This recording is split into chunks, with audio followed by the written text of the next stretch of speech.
Good morning.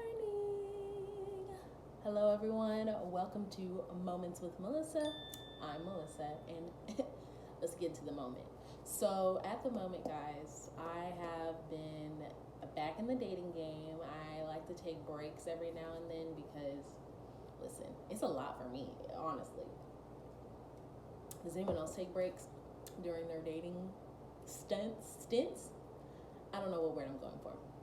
But I wanted to tell y'all about a moment that I had this week where I had a little bit of a breakdown and then a breakthrough.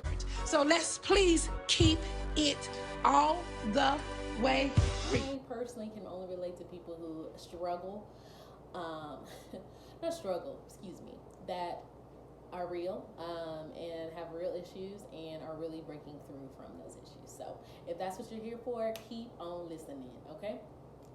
Now, this week, I went on a date, guys, and it was great until it wasn't. So, essentially, what had happened was I went on the dating apps. I found a young man. He was great. Conversation was great. We were talking for about a week, and then he invited me out on a date. And so, of course, I'm excited. I'm getting ready to go on the date. We go to this cute little arcade place. I'm not a huge gamer or anything, but I thought it was cute because it had retro games like Street Fighter, all that good stuff. And so it was fun. And we chatted, had a good conversation, things like that. A few things that I liked about this guy was I did like that he was very intentional, it seemed, and also very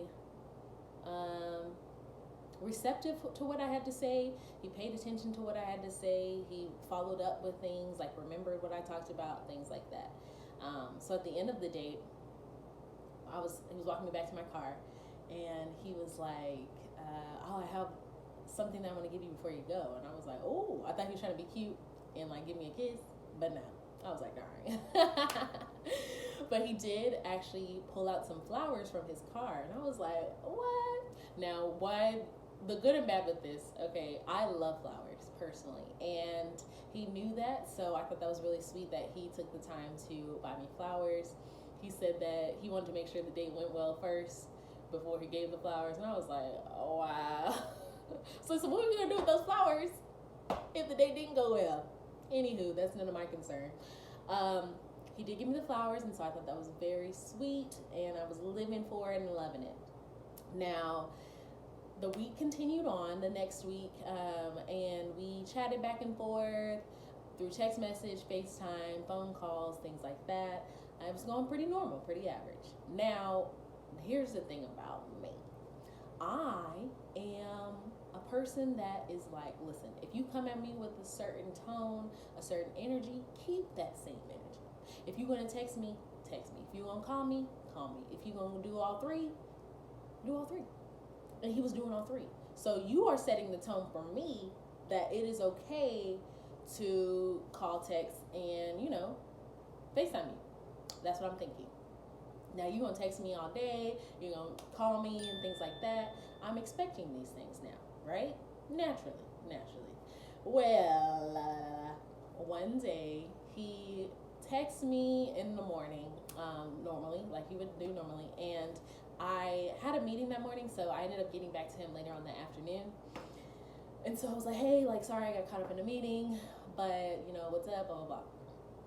So I replied to him, but this man doesn't text me back all for the rest of the day.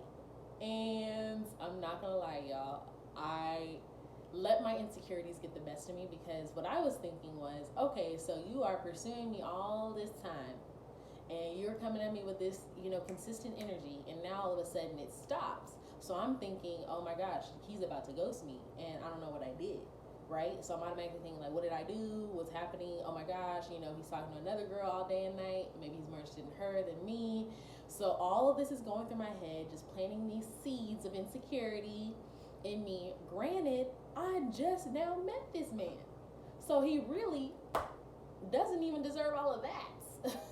And I'm over here trying to keep my mind together. I'm trying to stay at peace. I'm trying to just be good. But here's where I fall, sis. So I was supposed to hang out with some friends on like a Friday night or Saturday night. I can't remember now. And I was in my feelings about this man not responding back to me. I knew he got off at 6, okay? And don't say, oh, girl, she crazy. She knows she get out. He told me. He already told me his schedule, all of that good stuff. And it's not like I was over here waiting for him, but I knew it's like 8 o'clock. And I was giving him the time because I understand after work, sometimes you want to be going home.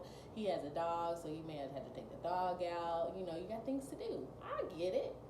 And a simple, hey, Melissa, like, I'm busy right now, but let me hit you up tomorrow. Or, hey, you know, sorry about not getting back to you. Any of those things would have worked fine. I wouldn't have even took a second guess. I would have been totally fine after that. But he didn't do any of that. So, couple glasses of wine in later on that evening led me to a text message that just secured my spot in crazy land in his mind, I'm sure. I said, if you weren't interested, you should have just said so. That's what I said at 11:45 p.m. after he didn't text me all day. And I sent it. I looked at it for a good 3 minutes. I'm not even gonna lie to y'all. I definitely looked at it and I was like, I probably shouldn't send this, but I was like, one more sit and I will. Boom. Send it. Send him the text.